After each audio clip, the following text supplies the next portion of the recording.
Hey everyone, and welcome. Whenever you see a massive new building going up, it's easy to wonder, how on earth do they figure out what all of that is going to cost? Well, today, we're going to pull back the curtain on construction pricing. We're going to see the science and a little bit of the art behind that final number on a bid. And it all really boils down to a question just like this one. How does something as basic as 1 cubic meter of concrete get its final price tag? You might think it's just, the cost of the stuff itself. But trust me, the real story is so much more interesting. Okay, so to really get our heads around this, we're going to use a simple analogy for this whole explainer. Think about pricing a construction project, like pricing a dish on a restaurant menu. The raw materials and the labor, well, that's just the cost of your ingredients. The final price you see on the menu has to cover way more, right? It's got to cover the rent, the chef's salary, and of course, it has to make a profit. So let's start where it all begins, in the kitchen. This is where we figure out the absolute rock-bottom cost of doing the work. In the industry, they have a name for this. It's called the net unit rate. So, what is a net unit rate? It's the fundamental cost to produce one single unit of work. That could be 1 square meter of flooring, or, in our case, 1 cubic meter of concrete. It's the pure cost of the ingredients for our recipe before a single penny of markup gets added. And that recipe, the net unit rate, is really made up of three main things. You've got your material, which is the physical stuff. You've got your labor, the people who put it all together. And you've got the plant. And that's just a fancy industry term for all the equipment you need to get the job done. Now let's dig into the material cost for a sec. It's not just the sticker price of the concrete, nope. It also includes getting it delivered, all the little sundry items like nails or adhesives, and this is the big one that people forget, a wastage allowance. Because let's be real, no project is perfect. You're always going to have losses from cutting materials or from handling, and you absolutely have to price that in. And what about the labor? Well, again, it's way more than just the hourly wage.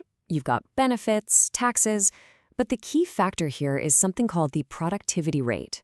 An estimator has to figure out exactly how long it's going to take a worker to do a specific task, and that can change dramatically depending on, say, the height of the building, how complex the work is, or even just if the working conditions are terrible.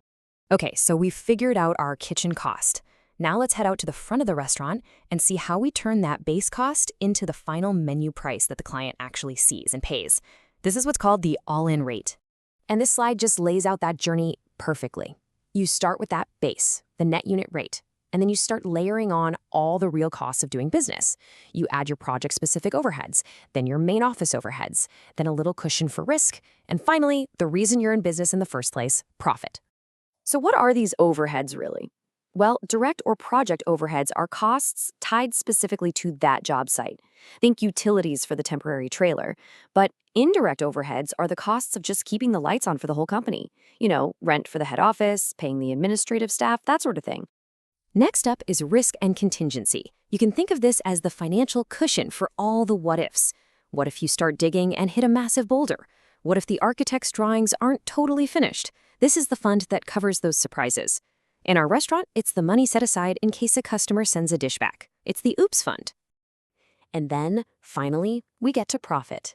And the really important thing to understand here is that this isn't just some random percentage tacked on at the end.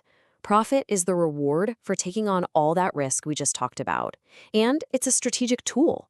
A contractor might actually lower their profit margin to make their bid more competitive and win a job. Or, if it's a super specialized, high-risk project, they'll bump it up. And this brings us to what I think is the real art of being an estimator. It is not just about crunching numbers. It's about strategically arranging those numbers to make sure the project is financially healthy from day one. So one of the most common strategies they use is something called front-end loading. What they'll do is deliberately price the tasks at the beginning of a project, like excavation, a little bit higher. And then they'll price the tasks at the end, like painting, a little bit lower. Now, the total cost of the project stays exactly the same, but it changes when the money comes in. So why does this matter? Why go to all that trouble?